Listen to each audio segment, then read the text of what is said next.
नमस्कार, आपके साथ मैं हूं समीर अब्बास और मेरे साथ आज बहुत खास मेहमान कमांडर राजीव सरदाना इस वक्त हमारे साथ जुड़े हुए हैं। इजरायल और हमास के बीच लगातार भीषण जंग का सिलसिला जारी है। गाजा पट्टी पर लगातार ताबड़तोड़ एयर स्ट्राइक इस वक्त इजरायल की तरफ से की जा रही है और गाजा पट्टी के तमाम इलाके बर्बाद हो रहे हैं। अभी भी जानकारी ये मिल रही है कि हमास के कुछ लड़ाके इजरायली इलाकों में मौजूद हो सकते हैं, यानी उन्हें पूरी तरह से एलिमिनेट नहीं किया जा सका है। जबकि इजरायल ने साफ तौर पर यह बताया कि 1500 हमास के लड़ाके इजरायल की जमीन पर मौत के घाट उतारे गए हैं, जिन्होंने बर्बरता और वहशीपन की सारी हदें पार कर दी थी। इजरायल के अंदर घुसकर जिस तरह से इस बड़े हमले को अंजाम दिया गया, उसने हर किसी को चौंका कर रख दिया। आपको भी जरूर याद होगा वो वीडियो, क्योंकि वो वीडियो अब हर किसी ने देखा है।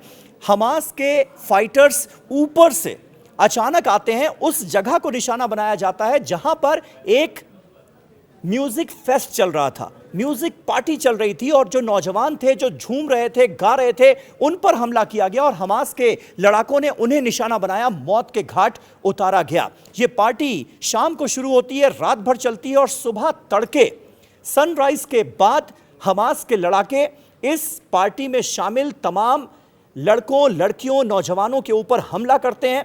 उन्हें अंदाजा ही नहीं था कि अचानक से ये गोलियां कहां से बरसने लगी, ये हमला किसने किया, क्योंकि जो नौजवान थे वो नाच गा रहे थे। उन्हें बिल्कुल अंदाजा नहीं था कि उनके साथ क्या होने वाला है या क्या हो रहा है। इसमें तमाम इजरायली नागरिक भी थे और भारी संख्या में विदेशी नागरिक भी वहां पर मौजूद थे, जो कि हमास के लड़ाकों के इस विभत्स हमले का निशाना बने। जिस अंदाज में इस हमले को अंजाम दिया गया, उसने कई सवाल उठाए कि अचानक से ऐसा कैसे होता है कि गाजा पट्टी से तमाम जो हमास के लड़ाके हैं वो आसमान में उड़ान भरते हुए इजराइल की सीमा में प्रवेश कर जाते हैं और इजराइल की धरती पर आकर इतना खतरनाक, खौफनाक, भयानक हमला कर देते हैं और उसमें वो कामयाब भी हो जाते हैं। जब इस वीडियो को राजीव सरदाना हम लोगों ने देखा तो हर किसी के जहन में सवाल उठा कि अरे भाई, ये ऊपर से कैसे हमास के लड़ाके आ रहे हैं। किसी ने कहा कि भाई ये पैराशूट का इस्तेमाल करके हमास के लड़ाके इजराइल की सरजमीन पर उतर रहे हैं। किसी ने कहा कि ये तो पैराग्लाइडर्स हो सकते हैं। असल में वो थे कौन और उन्होंने किस तरह के सिस्टम का इस्तेमाल किया इस हमले को अंजाम देने के लिए? आसमान से उड़कर ये हमास के जो लड़ाके हैं ये इजराइल की धरती पर कैसे उतर आए, इसके बारे में जरा हमारे दर्शकों को बताइए। देखिए, ये समझना बहुत ज़रूरी है कि बहुत सारे डिफरेंट चीज़ें हुई हैं यहाँ पे कि एरियल इनकर्शन, एक एरियल तरीके से, आसमान के तरीके से दुश्मन की धरती पे कैसे घुसा जा सकता है। देखिए, अगर आप पैरा कमांडो है, स्पेशल फोर्सेस हैं, तो आप जहाज से स्काई डाइव करके आ सकते हैं। 13,000 10,000 फुट की आसमान में हवाई जहाज उड़ रहा है और उड़ के आप पैराशूट से दुश्मन के एरिया में आ सकते हैं। एक तरीका ये है। दूसरा, यदि आपके पास हेलीकॉप्टर है तो आप हेलीकॉप्टर 3,000 4,000 फुट से आपके जो पैरा कमांडोज हैं वो पैराशूट करके उस जगह पे आ सकते हैं। तो ना इनके पास हवाई जहाज थे, ना इनके पास हेलीकॉप्टर थे, ना ही ये ट्रेन पैरा कमांडोज थे या स्पेशल फोर्सेस थे। तो फिर ये आए कैसे अंदर? तो एक और तरीका है जो एडवेंचर स्पोर्ट्स में यूज किया जाता है, वो एक चीज है जिसे कहते हैं पैरामोटर या पैराग्लाइडिंग के लिए। तो पैरामोटर क्या चीज है? पैरामोटर एक छोटा सा मशीन है, एक ऑटो रिक्शा की तरह, और उसके ऊपर एक पैरासेल लगा हुआ। एक चीज क्लियर कर दीजिए, यानी वो पैराशूट का भी उन्होंने इस्तेमाल नहीं किया, वो पैराग्लाइडर्स भी नहीं थे, वो पैरामोटर्स थे। आपने पैरामोटर्स, बिल्कुल सही आपने कहा। जो पैरासेल, जो पैराशूट होता है वो गोल होता है या एक अलग शेप का होता है, जो आदमी इतने ऊंची हाइट से कूदता है और नीचे आता है। हाँ। यहाँ पर क्या है, जो पैरामोटर है उसके ऊपर एक पैरासेल लगा हुआ है और वो नीचे मोटर के माध्यम से स्टार्ट होता है और चलता है और छोटे से एरिया में उड़ जाता है। तो ये टूरिस्ट, आसान भाषा में कहूं तो हवा में उड़ने वाला एक ऑटो। बिल्कुल आसान तरीके में आपने सही कहा, आसमान में एक खुला ऑटो उड़ रहा है।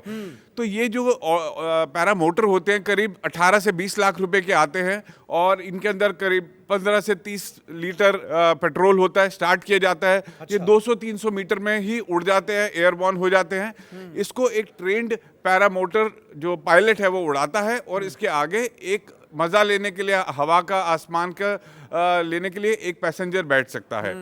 तो यहाँ जिस पैरामोटर का इस्तेमाल मजा लेने के लिए किया जाता है, उसके जरिए लोगों को यहां पर सजा दी गई है। तो ये औजार ढूंढ निकाला हमास ने, इतने बड़े हमले को इसके जरिए अंजाम दे दिया जिसका किसी को भी अंदाजा नहीं था। पैरा मोटर्स जो हैं वो उतरे थे इजराइल की सरजमीन पर, आसमान से जो लड़ाकों को उतरते हुए आपने देखा। विजुअल्स भी लगातार हम चला रहे हैं, मैं और कमांडर सरदाना जब बात कर रहे हैं तो आप देख सकते हैं कि ये पैरा मोटर्स कैसे इस यंत्र का इस्तेमाल करते हुए आसमान से नीचे उतरते हैं और इजराइल की सरजमीन पर तबाही और बर्बादी मचा देते हैं।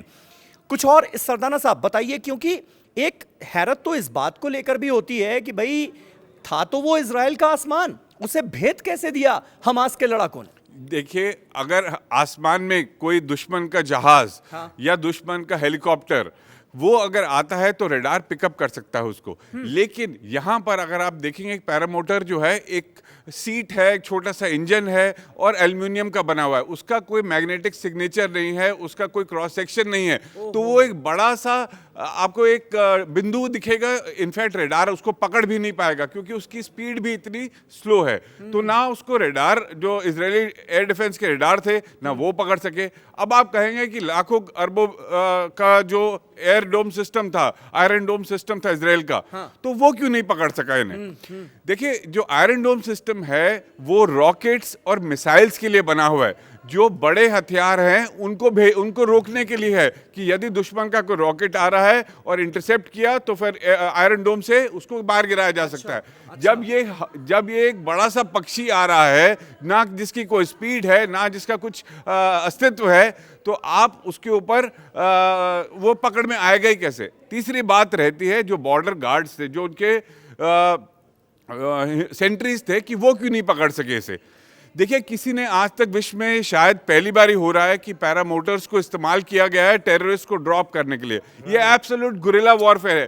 तो यदि कोई गार्ड उन्हें तड़के पे जब देख भी रहा था, क्योंकि इन पैरामोटर्स को उड़ाने के लिए जो पैरामोटर का जो पायलट है या ड्राइवर है, उसको कहते हैं लाइन ऑफ साइट दिखनी चाहिए, उसको दिखना चाहिए कहाँ आ रहे हैं। तो उस समय, लेकिन ये अपने आप में कमाल की बात है कमांडर सरदाना, कि जो काम बड़े बड़े हथियार नहीं कर सकते थे वो पैरा मोटर्स ने कर दिखाया और इतने खतरनाक, इतने भयावह हमले को अंजाम दिया गया। आयरन डोम टेक्नोलॉजी, इजराइल की इस टेक्नोलॉजी का लोहा पूरी दुनिया मानती है और आयरन डोम टेक्नोलॉजी भी इसे पकड़ नहीं पाई। आयरन डोम भी इफेक्टिव साबित नहीं हुए और एक एक करके जो पैरा मोटर्स थे वो इजराइल की धरती पर उतरते गए और उनके हाथ में, यानी पैरा मोटर का एक ड्राइवर होगा और पीछे कोई ना कोई बैठा होगा, तो पीछे लड़ाके बैठे थे और उनके हाथ में अत्याधुनिक मशीन गन थी। जैसे ही वो नीचे उतरते हैं वो गोलियों की बौछार कर देते हैं उन तमाम बेकसूर लोगों पर जो कि म्यूजिक फेस्ट में नाच गा रहे थे। बड़े पैमाने पर यहां पर लोगों की जान गई है। अकेले 260 लोग